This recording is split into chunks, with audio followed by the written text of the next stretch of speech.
네, 여러분 새해입니다. 우리가 한 살 더 먹고 만났네요. 새해 복 많이 받으시고 올 한 해에는 우리가 주님과 더 동행했으면 좋겠고, 우리가 같이 읽어나가는 말씀 가운데 주님이 성령님께서 우리에게 함께 하셔서 우리가 주님을 더 깊이 알아가는 그런 시간들이 되기를 간절히 소망합니다.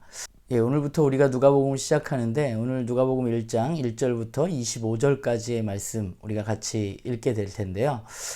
책을 읽다 보면 맨 앞에 서론이 굉장히 중요하잖아요. 이 사람이 이 책을 왜 썼는지에 대해서 이야기하고 있기 때문에, 오늘 본문을 살펴보면서 누가는 이 책을 왜 썼는가에 대해서 우리가 살펴보았으면 좋겠고, 누가가 이 글을 쓴 목적이 오늘 나에게 어떤 의미가 있을까에 대해서도 우리가 함께 묵상해 보면 좋을 것 같습니다.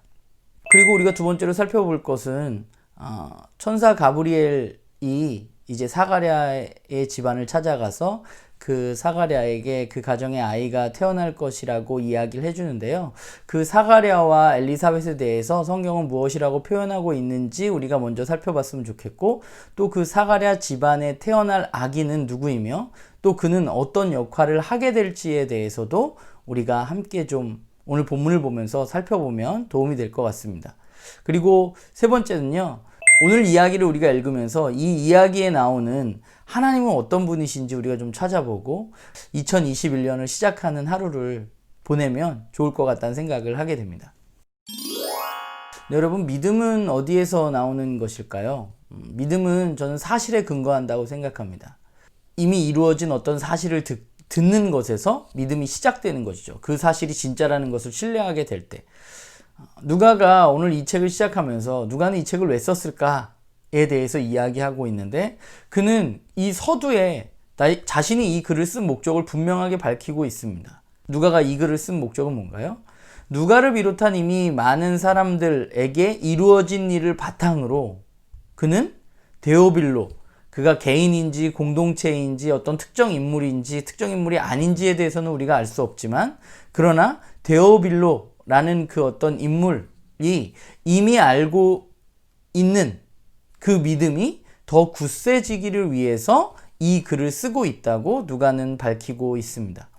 누가는 목격자들과 말씀에 일꾼된 사람들이 전해준 사실을 바탕으로 이 모든 것을 이미 자신이 자세히 살펴보았다고 이야기하고 있고, 그래서 그것을 자세히 살펴보고 내린 결론은 무엇이냐 하면 이 이야기는 사실이라는 거죠. 이미 우리에게 이루어진 일들이 있다는 사실을 그는 알게 된 것이고, 그리고 그는 자신이 깨닫게 된 그 사실을 이제 이 믿음의 여정을 함께하는 이들에게 더 그 믿음을 굳건하게 하기 위해서 이 글을 쓰고 있다고 이야기하고 있습니다. 그런 서론을 가지고 있는 누가복음의 이야기가 이제 본격적으로 시작이 되는데, 그 첫 이야기는 세례 요한의 출생에 대한 이야기부터 시작을 하게 됩니다. 당시에 제사장 사가랴와 엘리사벳이라는 부부가 있었습니다. 그런데 그 가정에 문제가 있었는데, 그게 뭐냐면 나이가 많고 그들이 더 이상 아이를 가질 수 없는데 아직까지 그들 가정에 아이가 없다는 것이었죠. 아마 이 때문에 사람들에게 무시를 당하고 그것 때문에 부끄럽게 여겨졌던 것으로 보여져요. 당신은 그런 사회니까. 그런데 그 아이가 없는 이유는 그들이 뭔가 잘못해서라던가 또 그들의 삶에 문제가 있어서는 분명히 아니었습니다. 왜냐하면 오늘 본문을 보면 그들은 모든 계명과 규례를 잘 지킨 그런 의인이라고 이야기하고 있기 때문이죠. 의인이고 하나님의 말씀을 잘 지키는 이들이었는데 그들의 삶에는 문제가 있었습니다. 아이가 없었던 거죠. 그런데 그 제사장 사가랴가 성전에 올라가는 순서가 돼서 그가 올라가서 기도하던 중에 천사 가브리엘이 그에게 나타납니다. 그래서 너희 가정에 아이가 생길 것이라고 말을 해주게 되는 것이죠. 사가랴는 그 말을 믿을 수 없었습니다. 그러나 가브리엘은 그에게 이야기합니다. 그리고 그 아이는 바로 성령의 충만함을 받아서 이스라엘 자손들이 하나님께로 돌아오게 하는 역할을 할 아기라고 이야기하고 있죠.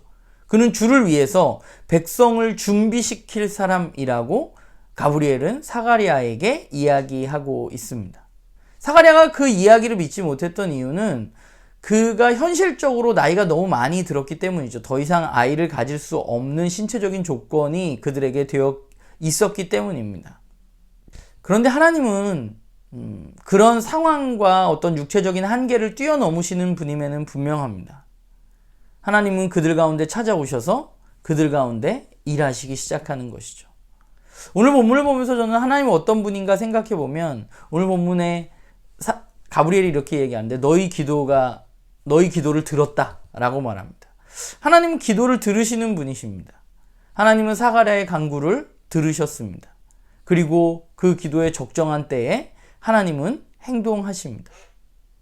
또한 하나님은 사가랴와 엘리사벳이 당하고 있는 부끄러움을 알고 계셨던 분이고 그 부끄러움을 없애주시기 위해서 행동하기 시작하시는 분입니다. 그게 사가랴의 고백이죠.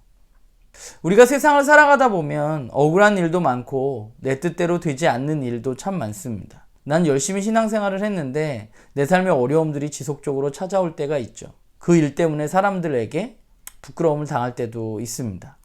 사실 그래서 힘든 거죠. 나는 최선을 다했는데, 난 열심히 기도했는데, 열심히 신앙생활을 했는데 나의 상황은 전혀 변함이 없을 때 우리는 어려움을 겪게 되는 것이죠. 많이 힘들고.